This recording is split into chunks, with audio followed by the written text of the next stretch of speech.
Türkmenistanyň prezidenti Serdar Berdimuhammedow 14-nji oktýabrda Gazagystana sapar edip Astana şäherine geçiriljek Merkezi Aziýa Russiýa sammitine gatnaşar. Bu barada hökümetçi Arzu Nokot News neşri Gazagystanyň daşary işler ministrligine salanyp habar berdi. Birazdan hökümetçi Türkmen portaly Nokot.com neşri ýene Gazagystanyň daşary işler ministrligine salanyp prezident Serdar Berdimuhammedowyň 15-nji oktýabrda Gazagystana döwlet saparyny amala asyrjakdygyny habar berdi. 13-14-nji oktýabrda Gazagystanyň paýtagty Astana şäherine birnäçe halkara forum geçirilýär. Gazak paýtagty 13-nji oktýabrda Aziýada özara hyzmatdaşlyk we ynamy berkitmek şäherleri boýunça geňeşiň 6-njy sammitini 14-nji oktýabrda garaşly döwletleriň arkalaşygynyň döwlet baş tutanlary geňeşiniň sammitine hem-de Merkezi Aziýa Russiýa sammitine beýemçilik eder.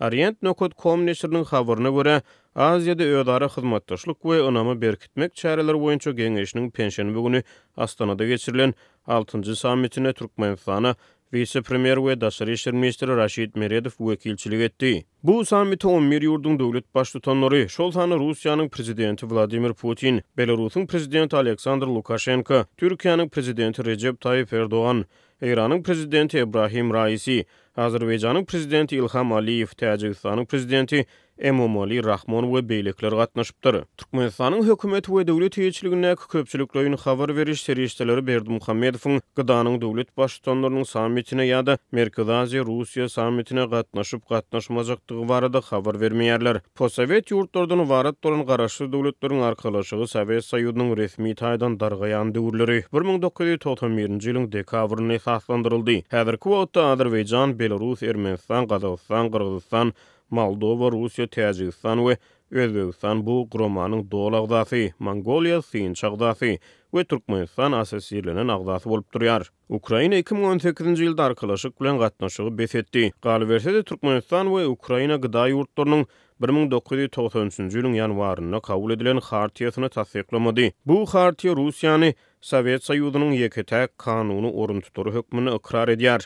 Türkmenistan 2005-nji ýylyň awgustyny özüniň Birleşen Milletler Guramasy tarapyndan ikrar edilen hemişelik bitaraplyk statusyna salgylanyp arkalaşygy diňe asasyrlanan agza hökmüne gatnaşýanyny oglan etdi. Ýöne türkmen ýoly başçylary gydanyň çärelerine ýygyderli gatnaşyp gelýär. Gydanyň döwlet baş tutanlarynyň resmi däl sammiti iň soňky sapar 7-nji oktýabrda Russiýanyň Sankt-Peterburg şäherine geçirildi. Serdar Berdimuhammedow bu sammite gatnaşdy. Gydanyň döwlet baş tutanlarynyň sammiti hem-de Merkezi Aziýa Russiýa sammiti Russiýanyň öz goňşusy Ukrainanyň üstüne esasy amala asyrýan çoluşynyň dowam edýän wagtyna gawat gelýär. Maglumat üçin aýdylsa Merkezi Aziýa ýurtlarynyň hiç gaýsy Russiýanyň ýaňy ýakyny anneksiýeden 4 Ukrain sewtini galy berse de Ukrainanyň Krim ýarmadasyny Rus territoriýalary hökmüni ikrar etmeýär.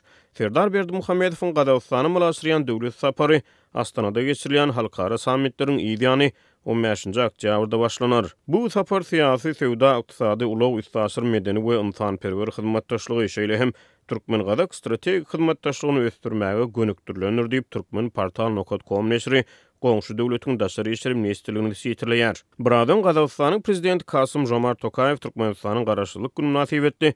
Türkmen kardeşine ýiberen gutlugyny meýilleşdirilýän saparyň iki ýurdun arasynda özara gatnaşyklary ösdürmäge ýeterli berjekdigini aýtdy. Siziň Gazagystana münasyrjak döwlet saparyňyzyň Gazak-Türkmen strategik hyzmatdaşlygyna täze mümkinçilikleri açyp özara gatnaşyklarymyzyň mundan beýlekde ösdürilmegine ýeterli berjekdigine inanýaryn diýip Tokayew Berdimuhammedowa ýiberen hatyny aýtdy. Türkmenistan bilen Gazagystanyň arasynda diplomatik gatnaşyklar 1992-nji ýylyň 4-nji oktýabryna ýola goýuldy.